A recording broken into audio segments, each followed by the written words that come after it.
எல்லோருக்கும் வணக்கம். உலகத்திலே தைத்திருநாளை உழவர் திருநாளை கொண்டாடும் அனைத்து உள்ளங்களுக்கும் என்னுடையதும் என்னுடைய கட்சி சார்ந்த தைத்திருநாள் பொங்கல் வாழ்த்துக்களை தெரிவித்து கொண்டு, இன்று உண்மையிலே எதிர்வரும் காலங்களில் எதிர்வரும் மாதங்களில் உள்ளூராட்சி மன்ற தேர்தல் வர இருக்கின்றது. இந்த ஆண்டில் அடுத்ததாக மாகாண சபை தேர்தல்கள் வர இருப்பதாக அறியக்கூடியதாக இருக்கின்றது. இந்த நிலையில் கடந்த பாராளுமன்ற தேர்தலிலே வடகிழக்கிலே தமிழர்களது பிரதிநிதித்துவம் எந்த அளவிற்கு குறைந்திருக்கின்றது, தமிழர்களது ஒற்றுமை ஈனத்தால் தமிழ் மக்களது பிரதிநிதித்துவம் குறைந்திருப்பது மாத்திரமல்லாமல் எங்களுடைய இனப்பிரச்சினை விடயத்திலே தமிழ் மக்களுடைய பிரதிநிதிகள் தங்களுடைய கருத்துக்களை ஆணித்தரமாக கூற முடியாத ஒரு நிலையில் இருக்கின்றோம். 2001 அதற்கு முன்பு முரண்பட்டு கொண்டிருந்த விடுதலை போராட்ட இயக்கங்களும் மிதவாத கட்சிகளும் ஒன்றிணைந்து தமிழ் தேசிய கூட்டமைப்பாக உருவாகி தமிழர்களது பிரதிநிதித்துவம் ஆகக்கூடிய அளவிற்கு வடகிழக்கிலே இருந்தது. ஆனால் 2009 பின்பு எங்களுடைய பிளவுகள் மேலும் அதிகரிக்கப்பட்டு இன்று மிக மோசமான நிலையிலே நாங்கள் இருக்கின்றோம்.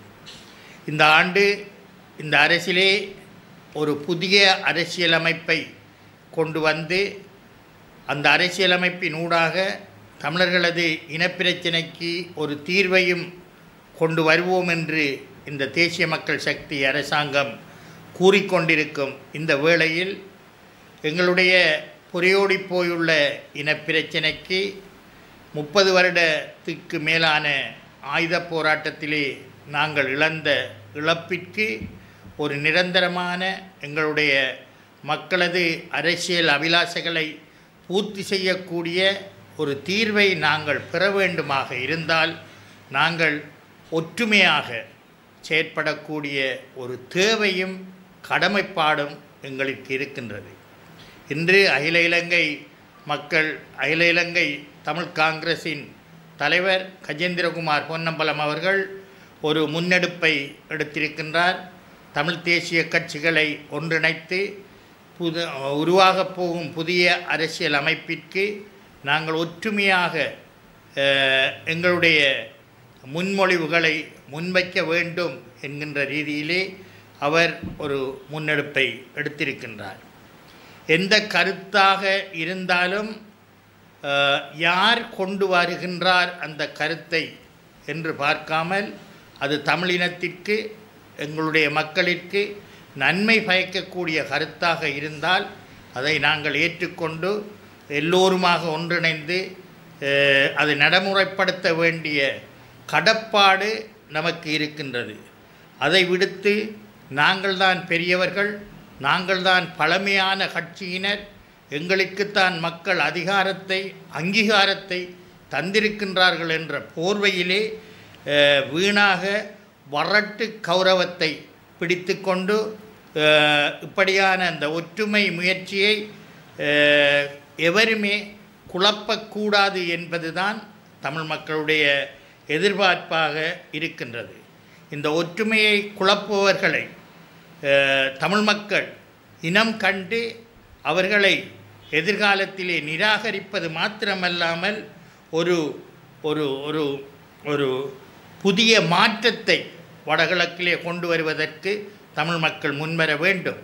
இன்று இலங்கையிலே இந்த பழமையான கட்சிகளான ஐக்கிய தேசிய கட்சி, ஸ்ரீலங்கா சுதந்திர கட்சி போன்ற கட்சிகளை எல்லாம் ஓரம் கட்டி 2 முறை ஆயுத கிளர்ச்சி மூலம் அதிகாரத்தை கைப்பற்ற துடித்த ஜேவிபியினர் என்பிபி என்கின்ற போர்வையிலே பழமையானவற்றையெல்லாம் ஒதுக்கி அந்த என்பிபியை தெற்கிலே மக்கள் கொண்டு வந்திருக்கின்றார்கள். அந்த நிலையில் நாங்கள் பழமையானவர்கள், நாங்கள் தான் முதன்மையானவர்கள் இந்த ஒற்றுமைக்கு நாங்கள் வரமாட்டோம் என்று சொல்பவர்களை தமிழ் மக்களும் பழமையானவர்களை ஒதுக்கி ஒரு புதிய முயற்சியாக ஒரு புதிய மாற்றத்தை உருவாக்கி தமிழ் மக்களது தீர்வு ஒழுங்காக வருவதற்கு நாங்கள் ஒற்றுமைப்பட வேண்டிய தேவை இருக்கின்றது. அது மாத்திரமல்லாமல் இந்த புதிதாக வந்திருக்கும் தேசிய மக்கள் சக்தியின் அரசு கூட 3 வருடத்திற்கு பின்பு புதிய அரசியலமைப்பை கொண்டு வரப் போகின்றோம் என்று கூறுகின்றார்கள். கிளீன் ஸ்ரீலங்கா என்பதை எப்படி இவர்கள் அவசரமாக கொண்டு வந்தார்களோ அந்த புதிய அரசியலமைப்பின் வேலை திட்டத்தையும் தற்போதே தொடங்கினார்கள் என்றால்தான் குறிப்பிட்ட காலத்திற்குள்ளே அதை முடிவுக்கு கொண்டு வர முடியும்.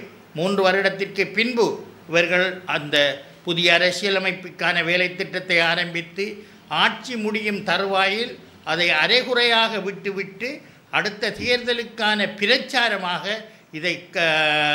இதை பயன்படுத்தக்கூடாது.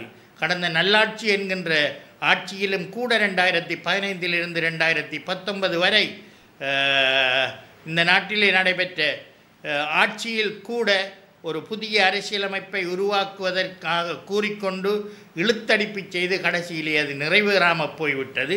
அந்த நிலைமை தற்போதும் ஏற்படக்கூடாது. அதே பெரும்பான்மை சிங்கள மக்களினால் உருவாக்கப்பட்ட அரசுகள் செய்த பிழைகளை இந்த அரசும் செய்யக்கூடாது. இந்த அரசுக்கு தமிழ் மக்கள் அநேகமாக வாக்களித்திருக்கின்றார்கள்.